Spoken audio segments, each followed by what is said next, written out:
Kompas Petang berlanjut, saya Tifal Solesa. Ketua DPR RI Puan Maharani meminta identitas pemilik pagar laut segera diungkap kepada masyarakat. Menurutnya, transparansi ini dibutuhkan agar tidak muncul kecurigaan di kalangan masyarakat. Puan memastikan pendalaman soal pagar laut telah ditindaklanjuti Komisi 4 DPR RI.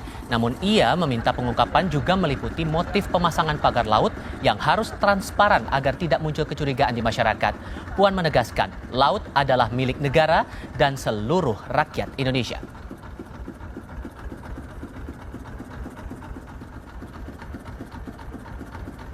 Terkait dengan pagar laut, ya itu sudah ditindaklanjuti oleh Komisi 4.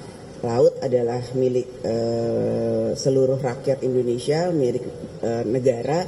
Jadi ya segera ungkap milik siapa, kenapa bisa seperti itu. Jadi tidak ada hal-hal yang kemudian menjadi kecurigaan. Nanti akan segera ditindaklanjuti dan diungkap oleh Komisi 4. Pemerintah masih mengusut dalam pemberi izin dan kepemilikan sertifikat hak guna bangunan di area pagar laut Tangerang. Komisi 2 DPR bilang untuk mengusut polemik perizinan dan kepemilikan pagar laut di Tangerang harus melalui pembentukan panitia khusus. DPR menyebut pembentukan pansus pagar laut penting karena pemerintah dinilai belum bisa mengungkap dalang pemasangan pagar laut 30 km. Menjadi isu nasional dan ini perlu pansus. Harus pansus, nggak bisa panjat. Kita tahu persis apa motifnya, siapa dalangnya, kemudian kemana tujuannya, siapa yang dirugikan, siapa yang diuntungkan. Apakah ada unsur korupsi di situ, apakah ada unsur penzoliman terhadap rakyat di situ akan tuntas. Dugaan adanya pelanggaran pidana dalam penerbitan sertifikat kepemilikan lahan di atas berdirinya pagar laut Tangerang disampaikan Koordinator Masyarakat Anti Korupsi Indonesia, MAKI, Boyamin Saiman. Kemarin, Boyamin melaporkan 2 mantan menteri terkait dugaan korupsi penerbitan sertifikat pagar laut di perairan Tangerang ke KPK. Mendasari HGB dan HM itu adalah level menteri. Dan itu saya sebut juga dalam surat saya, ada 2 menteri. Yang jelas bukan bukan Pak Nusron Wahid. Jadi yang sebagian besar Menteri A, yang 10% Menteri B. Ya, pokoknya A ini yang sebelumnya gitu. Bukan A itu Agus Harimurti, bukan. Artinya yang menteri awal itu menandatangani sekitar 90% dari 200 sekian tadi. Yang 10% menteri setelahnya. Sebelumnya Menteri ATR BPN Nusron Wahid membatalkan sertifikat hak guna bangunan dan sertifikat hak milik pagar laut di perairan Banten karena dinilai cacat prosedur dan material. Nusron mengatakan juru ukur hingga petugas pertanahan yang berperan dalam penerbitan SHM dan SHGB pagar laut juga telah diperiksa aparatur pengawas internal pemerintah. Selama sertifikat tersebut belum berusia 5 tahun, maka Kementerian ATR BPN mempunyai kewenangan untuk mencabutnya. Yang terkait, baik itu juru ukur, juru tetap, maupun yang tanda tangan pada masa itu, hari ini sudah dipanggil dan dalam proses pemeriksaan oleh APIP, aparatur pengawas internal pemerintah. Sementara itu, konsultan hukum pengembang proyek strategis nasional PIK2, Muanas Alaidit mengklarifikasi jika sertifikat hak guna bangunan yang dimiliki pihak pengembang telah diterbitkan sesuai dengan prosedur yang berlaku. Muanas bilang lokasi tersebut dibeli dari rakyat dan dulunya merupakan tanah abrasi. Jadi HGB yang dimiliki oleh kita ini, ya, ini adalah tanah terabrasi, Mbak. Dulunya tambak sawah. Kita beli dari rakyat. Oke. Ada izin lokasinya, ada surat dari persetujuan dari pemanfaatan ruang lautnya. Jadi waktu itu memang kalau berdasarkan surat itu KPR-nya adalah daratan, Mbak. RT RW-nya daratan. RT RW-nya itu daratan gitu loh. DPR telah memanggil Menteri Kelautan dan Perikanan Wahyu Sakti Trenggono untuk mengungkap dalang pembangunan pagar laut. Hingga kemarin belum terungkap dalang di balik pemasangan pagar laut di Tangerang. Sementara pembongkaran pagar laut masih terus dilakukan. Tim Liputan Kompas TV. Di tengah proses pembongkaran pagar laut Tangerang yang masih terus berlangsung, pemerintah masih mengusut siapa dalang kepemilikan dan pemasangan pagar laut ilegal itu. Namun, antar kementerian terkait kini justru saling tuding hak dan wewenang pemberian izin sertifikat hak guna bangunan di area pagar laut tersebut. Kami akan diskusikan bersama dosen pasca sarjana perencanaan wilayah dan kota Universitas Indonesia Hendrikus Andi, kemudian pengajar jentera Institut Bivitri Susanti, dan anggota Komisi 4 DPR RI fraksi Partai Keadilan Sejahtera. Assalamualaikum, selamat sore semuanya, apa kabar? Sore. Selamat sore. Terima kasih semua sudah bergabung bersama kami. Pak Slamet, saya ke Anda dulu. Setelah kemarin mendengar penjelasan dari Menteri Kelautan dalam rapat kerja waktu itu, sepenangkapan Anda, apakah memang sesulit itu mencari siapa yang membuat pagar itu? Iya, jadi kalau saya menangkap sih tidak sulit, hanya kemudian KKP ingin berhati-hati sesuai dengan kewenangan mereka. Gitu ya. Jadi kalau bicara sulit enggaknya sebenarnya tidak sulit karena memang negara punya kewenangan, negara punya perangkat-perangkat untuk mengeksekusi kewenangan itu, sehingga tinggal masalah kemauan aja. Nah, dari Kementerian Kelautan kemarin disampaikan bahwa ada prosedur yang kemudian harus dilalui dan pada intinya mereka tidak mau kehilangan barang bukti dan sesuai dengan kewenangannya maka dia akan investigasi. Dan salah satu kesimpulan dari raker kemarin adalah kita memberikan kesempatan kepada Kementerian Kelautan untuk menginvestigasi.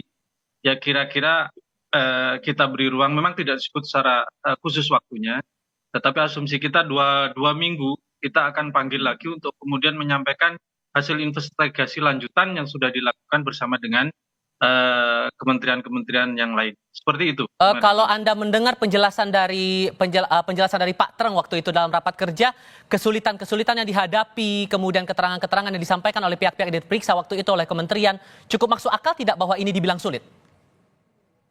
Sebenarnya enggak juga. Jadi tidak ada kesulitan yang kemudian dilakukan, baik dari media maupun yang lain sudah dilakukan seperti itu dan sudah dimulai pemanggilan-pemanggilan itu. Artinya yang mengaku sudah dipanggil ini sehingga tidak ada kesulitan. Tinggal makanya kita berikan waktu hasil investigasinya seperti apa, nanti akan kita panggil lagi di rapat berikutnya supaya mereka tuntaskan pekerjaan ini. Seperti itu. Oke, Bang Andi, dengan posisi pemerintah yang sudah mencabut sertifikat HGB di area pagar laut itu, bisakah kemudian kita menangkap bahwa sebetulnya pemerintah sudah tahu siapa dalang di balik itu? Ya, harusnya begitu ya. Jadi pas sudah tahu, sekarang tinggal bagaimana kronologis waktu pemberian sertifikat itu dan juga ketetapan rencana tata ruangnya. Jadi kalau untuk wilayah pesisir dan laut ini kan 12 milnya itu milik provinsi ya. Nah, untuk sampai dia sebagai dasar perizinan berusaha, maka biasanya disusun dulu tuh rencana detail tata ruangnya. Nah, dari situ nanti kita tahu usaha apa saja yang mau ditempatkan di sana. Tetapi RT RW itu harus menjawab dulu nih, visi Banten Utara itu apa gitu. Harusnya kan dengan pendekatan ekonomi biru gitu ya, ekonomi berbasis kelautan. Harusnya stakeholder yang paling merasakan manfaatnya adalah nelayan kan. Nah, tapi di sini sepertinya tidak begitu. Ini mau dijadikan properti karena ada SHGB-nya. Nah, harusnya dicek juga nih, apakah ini memang ada rencana dalam 20 tahun ke depan ini mau dikembangkan sebagai properti gitu ya. Karena awalnya, sorry saya potong, karena awalnya kan disebut bahwa ini tanah abrasi, kemudian RT RW alwarnya adalah daratan, sehingga apa yang harus diperhatikan betul dulu soal pagar laut ini, terutama untuk sertifikatnya itu? Jadi dua hal ya, property right-nya itu kita bicara tadi, mengklaim kembali tanahnya yang kena abrasi, itu satu hal. Yang kedua adalah development right-nya, hak untuk membangunnya di atas property right-nya. Nah, development right ini diatur melalui rencana tata ruang, supaya setiap individu kalau ingin mengembangkan sesuatu usaha, itu bersinergi dengan satu sama lain. Industri tidak menggagalkan perikanan, tambak tidak menggagalkan pertanian dan seterusnya. Itulah yang diatur dalam tata ruang. Tepat untuk semua dan semua pada tempatnya. Nah, kalau yang sekarang diskusinya kan lebih banyak pada pemberian property right-nya, hak atas tanah itu. Dan menurut saya itu tinggal gampang di tracing kronologisnya seperti apa. Kalau Anda melihat area pagar laut itu, Bang Andi, analisis Anda itu mau dijadikan proyek apa ya? Ya, udah pasti bukan untuk yang berbasis kelautan. Udah pasti itu nanti kembangannya untuk satu properti yang kita harus tahu ini visinya apa. Apakah di dalam zona sekian ribu hektar itu ada yang berbasis ekosistem, ada yang tidak sama sekali. Itu yang kita harus cari tahu. Nah, biasanya kita ambilnya dari rencana tata ruang wilayah. Ada visi di sana 20 tahun yang diturunkan ke dalam tahapan-tahapan 5 tahun. Nah, untuk implementasi menurut Undang-Undang Cipta Kerja, kesesuaiannya itu harus menurut RDTR, Rencana Ya. Detail Tata Ruang. Nah, ini yang belum banyak dibahas, tapi kalau property right-nya harusnya selesai ya, tinggal masalah legal-legal dokumennya. Nah, sekarang kita mau lihat visi ke depan ini, yang desa yang ada di daerah pagar laut ini kan sepanjang 30 kilo nih. Memang seperti apa? Nah, dokumen itu ada di RT RW Provinsi Banten, dan seharusnya ada pendetailannya. Biasanya bentuknya perda ya kalau RT RW. Nah, kalau yang RDTR bentuknya peraturan kepala daerah. Apakah itu peraturan gubernur atau peraturan bupati Kabupaten Tangerang. Dengan saling lempar tanggung jawab seperti ini yang terlihat begitu Mbak Bivit, sebetulnya menurut Anda sudah ketahuan tidak bahwa siapa leading sektor yang patut bertanggung jawab atas masalah ini? Leading sektor saya kira sudah kelihatan ya, karena kita kalau tadi saya meminjam kerangkanya Bang Andi tadi, kalau berbicara soal property rights-nya kan yang mengeluarkan pasti APR BPN. Di satu sisi, tapi yang kedua memang ada Kementerian Kelautan dan Perikanan karena ini sudah ada di wilayah laut gitu. Jadi sebenarnya bahwa HGB-nya sudah keluar, dari situ saja sudah bisa dilacak bahwa ada masalah dalam penerbitan sertifikat itu. Karena kalau masih wilayah laut, logika dasarnya ya, walaupun nanti ada teknisnya lagi. Kalau masih wilayah laut, itu sebenarnya tidak bisa ada hak guna, hak milik kah, hak guna bangunan kah, hak pakai kah, hak guna usaha, semua hak-hak atas tanah, itu bukan tanah, tapi itu laut gitu. Nah tadi dikatakan setelah abrasi dan lain sebagainya. Ini baru ada prosedur lainnya, yaitu salah satunya melalui KKP, Kementerian Kelautan begitu. Jadi sudah kelihatan leading sektornya, yang artinya tinggal dicari, tinggal saya seakan-akan menggampangkan ya. Tapi kalau menurut saya secara teknis sebenarnya memang tidak sulit. Jadi saya setuju dengan Pak Slamet.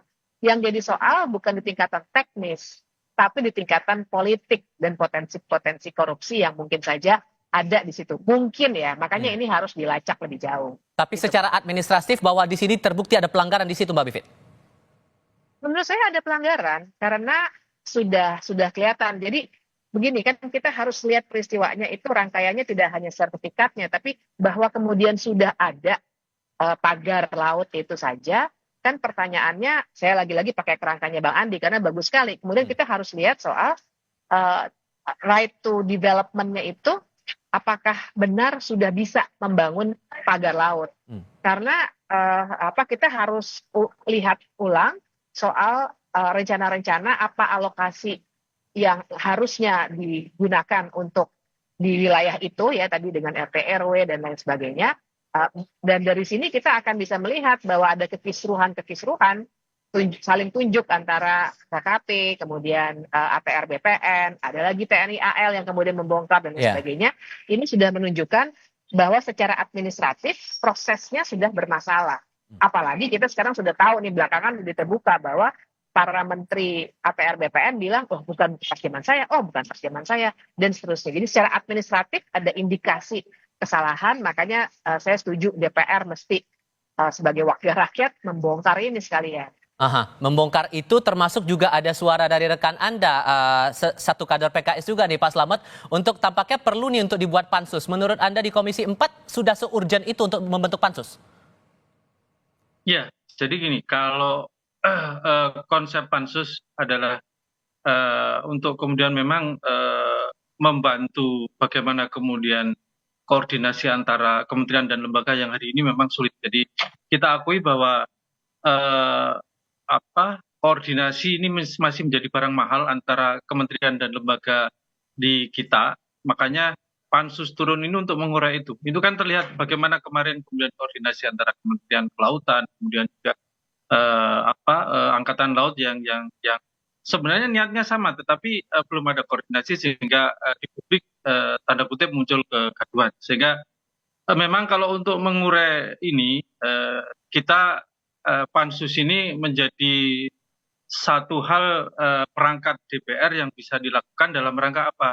Meyakinkan bahwa niat baik dari Presiden ini dijalankan sepenuhnya oleh para bawahannya. Nah, terkait dengan Komisi 4 tentunya kami bekerja dalam ruang lingkup mana yang bisa kemudian kami kerjakan. Yaitu memang ada pembicaraan panja, tetapi kami ingin memberikan ruang kemarin Komisi 4 kepada Kementerian Kelautan, anggap 2 minggu atau 20 hari nanti kita lihat apa yang sudah menjadi tupoksi dari KKP, apakah sudah dilakukan secara maksimal. Ya. Bahkan muncul sanksi administrasi itulah yang memang menjadi kewenangan KKP yang harus dilakukan. Memang kalau kita bicara sanksi pidana dan lain-lain kan bukan ranah KKP, tetapi ada hal yang kemarin kita tekankan, sanksi administrasi itu sudah bisa dilakukan oleh KKP, tinggal mau atau tidak. Nah, ini yang akan kita dorong nanti di Komisi 4. Itu satu hal, tapi kalau kita merujuk lagi kembali pada dorongan dibentuknya pansus itu, apakah dari fraksi lain juga menyuarakan hal yang sama, Pak Slamet, untuk bisa didorong pansus ini lebih serius menangani soal pagar laut? Tapi jawabnya nanti ya, kita jeda sebentar, kami segera kembali. Kami lanjutkan diskusi setelah satu informasi berikut. Menteri Agraria dan Tata Ruang Nusron Wahid meninjau langsung area lokasi pagar laut yang memiliki sertifikat hak guna bangunan dan sertifikat hak milik di Desa Kohot, Kecamatan Paku Haji, Kabupaten Tangerang, Banten. Menteri ATR sempat berdebat dengan lurah lantaran menyebut dahulunya titik pagar laut adalah empang. Tapi Nusron menyebut lahan yang sekarang sudah menjadi lautan yang masuk kategori tanah musnah. Otomatisasi hak apapun akan hilang. Peninjauan kali ini pihaknya juga membatalkan 50 bidang tanah yang memiliki sertifikat HGB dan SHM di area itu. Nah, tadi kita sudah datang, ya kan, sampai ke ujung tadi saya sampaikan itu tempat terbitnya sertifikat SHGB yang kami sebut atas nama PT IAM itu, ya. Kali di sono kan kita sama-sama ke sono tadi. Nah, tadi di sono saya berdebat sama Pak Lurah. Pak Lurah ngotot bahwa itu dulunya empang, karena udah nggak ada tanahnya. Saya nggak mau debat soal masalah garis pantai apa nggak mau itu dulu. Itu toh kalau dulunya empang, kalau yang di sono tadi karena udah nggak ada fisiknya, maka itu masuk kategori tanah musnah. Di segmen sebelumnya Mbak Bivit sempat bilang bahwa aspek politik dalam kasus ini yang perlu diperhatikan betul nih Pak Slamet. Merujuk pada pertanyaan saya di segmen sebelumnya Pak, sikap PKS demikian bahwa bisa diusulkan untuk pansus, tapi untuk fraksi lain di Komisi 4 apakah punya suara yang sama? Selama memang pansus ini semangatnya adalah untuk kemudian mengurai masalah ini dan membantu sikap Presiden, itu hampir semuanya tidak ada selisih. Artinya mereka bersepakat untuk itu. Selama semangatnya sama mengurai segera masalah ini. Seperti itu. Oke, dan sekarang posisi PKS untuk bisa menggerakkan pansus itu gimana kemudian? Untuk pansus ini kan nanti ranahnya ada di pimpinan, kemudian diputuskan oleh oleh pimpinan DPR dalam sidang paripurna. Sehingga obrolan-obrolan informal ini kemudian kita jalin bagaimana meyakinkan bahwa kalau memang kita melihat nanti pemerintah dalam hal ini pembantu Presiden tidak juga cekatan dan mungkin masih ada hal-hal yang ditutupi tidak transparan dan tidak tegas, apalagi ada kesan nanti mengolor-ngolor waktu, maka rasa-rasanya ya ini kemudian harus segera kita dorong untuk terbentuknya pansus. Tinggal kembali meluruskan semangatnya pansus adalah untuk segera mengurai masalah ini, dan kami terus akan melakukan pendekatan kepada teman-teman yang lain agar punya kesepahaman yang sama dengan hal ini, insya Allah. Mbak Bivit, kalau melihat posisi dari parlemen kita sekarang, yang mayoritas adalah bagian dari pemerintahan saat ini, apakah kemungkinan bahwa pengusutan kasus ini di parlemen bakal mulus, akan diketahui siapa dalangnya dan akan diusut tuntas, atau justru akan menghadapi tantangan lain di sini? Ya, kalau mulus sih saya juga sangat pesimis ya, terus terang aja. Walaupun kita harus mendorong, jadi upaya seperti yang disampaikan Pak Slamet ya kita dorong. Tapi kalau mulusnya saya kira akan sangat sulit, karena kita paham betul, bahkan semua sudah dapat kursi, dan itulah tujuan pentingnya dari koalisi yang besar gitu. Jadi kita berprasangka baik saja dulu, mudah-mudahan ini akan terjadi. Tapi yang pasti, kalaupun pansusnya saja sudah terbentuk, prosesnya kan juga akan lama tuh. Apakah benar akan ada pemanggilan yang komprehensif. Kemudian apakah benar, nanti jangan lupa prosesnya itu biasanya setelah seandainya disetujui ada pansus bekerja, kemudian pansus akan merumuskan rekomendasi-rekomendasi dari hasil kerja pansus. Di level rekomendasi itu juga bisa saja kemudian menjadi melempem, misalnya begitu. Nah, jadi tantangannya memang masih banyak sekali, Mas. Tapi sebagai awal yang paling tidak ini dibuka dulu karena aspek politiknya sangat berat. Jadi buat saya kan kepentingannya untuk mengurai dari aspek administrasi, jadi sanksi administrasi, tapi juga ada pidananya loh menurut saya yang perlu dilacak dulu. Tapi semua ini kalau tidak didorong oleh lembaga politik, saya yakin dalam 2-3 bulan jangan-jangan kita akan lupa juga. Seperti pada kasus-kasus lain yang pernah terjadi gitu. Jadi tantangan banyak, tapi kita dorong terus deh supaya aspek politiknya ini bisa digunakan oleh DPR secara positif, supaya ada dorongan yang keras, supaya pemerintah lebih bisa mengurai semua masalahnya. Saya kutip hasil wawancara saya tadi pagi dengan Walhi yang mengidekan kayaknya lebih baik biar kerjanya efektif, pansusnya jalan di DPR, tapi pemerintah juga membuat satgas khusus untuk mengusut ini. Efektif tidak kalau dibuat satgas itu menurut Anda, Mbak Bivit? Efektif juga. Jadi kalau menurut saya sekarang semua harus dibuat mekanisme yang tersedia harus dimanfaatkan semua. Tapi kalaupun ada satgas, Mas, menurut saya juga perlu ada kelompok-kelompok independen akademisi misalnya. Itu harus masuk di situ sehingga bisa ada data penyeimbang. Karena itu tadi ya, perhatian kita adalah pada situasi di mana pemerintah maupun DPR ini dalam situasi yang sangat-sangat sejalan karena koalisi besar. Dan yang kedua karena kalau ditengarai oleh sebagian pihak, oleh media massa juga sudah banyak sekali mengurai, sebenarnya ini terkait dengan pengusaha-pengusaha besar yang sangat dekat kaitannya juga dengan pemerintah alias oligarki. Nah, jadi dorongan dari luar pihak independen itu sangat diperlukan kalaupun Satgas ingin dibentuk. Bang Andi, Anda tadi sempat lihat juga ya tadi pengakuan Pak Nusron bahwa sempat debatable nih antara pihak pengurus daerah setempat dengan pemerintah. Dari pengurus daerah setempat bilangnya bahwa ini awalnya empang, tapi dari pemerintah bilang ini tanah musnah. Sesungguhnya kalau pengurusan izin di area laut itu yang paling krusial harus melihat dari hal apa dulu? Ya, pertama itu harusnya nggak susah ya, tinggal di tracing aja dari citra satelit dari tahun 90-an pun sudah ada rekaman datanya, jadi nggak usah worry terhadap itu. Tapi yang paling penting itu direncanakannya untuk apa, karena setiap rencana tata ruang itu direvisi setiap 5 tahun. Nah, disitulah sebenarnya perubahan-perubahan itu terjadi. Yang paling sering mengalami kelupaan adalah garis pantainya. Jadi waktu ditetapkan Perda RT/RW-nya itu garis pantai pakai tahun berapa? Direvisi RT/RW-nya garis pantainya tahun berapa. Nah, itu yang harus dibuktikan ya nanti dalam proses eksaminasi itu. Nah, kalau untuk laut yang pertama yang paling penting adalah ekosistem. Namanya ekosistem mangrove, ada 3 tuh yang padang lamun dan terumbu karang. Nah, tentu setiap pantai beda-beda. Ada pantai berlumpur, ada pantai berkarang. Jadi kita harus tahu dulu ecoregion masing-masing. Nanti kita bagi tuh, kalau dia di muara laut, artinya sungainya ada bermuara, sungainya harus dipastikan sehat dulu supaya nanti deltanya itu tidak terkontaminasi. Nah, kan kita ada juga isu tuh katanya sungai ditutup lah apa. Nah, itu kan bisa di-trace sebenarnya. Jadi yang kita harus masuk sekarang adalah pada development right-nya. Ini kira-kira tata ruangnya udah memang mengakomodir semua stakeholder di sana, terutama nelayan. Kok ya turun terus produksinya kan? Apakah supporting sistemnya sudah menurunnya alamiah, atau karena memang ada intervensi-intervensi yang harusnya tidak boleh di situ. Dan itu mudah untuk ditelusuri? Mudah sekali, karena itu semua ada datanya, di BIG ada, di ATR ada, tinggal tadi independent reviewer lah. Kalau di akademik kan ada external reviewer yang memang punya kode etik, punya independensi untuk melihat itu. Tinggal nanti diserahkan kepada pengambilan keputusan. Karena ini sebenarnya harusnya bukan ranah politik. Ini ranahnya adalah ranah keprofesian, ranah tata ruang.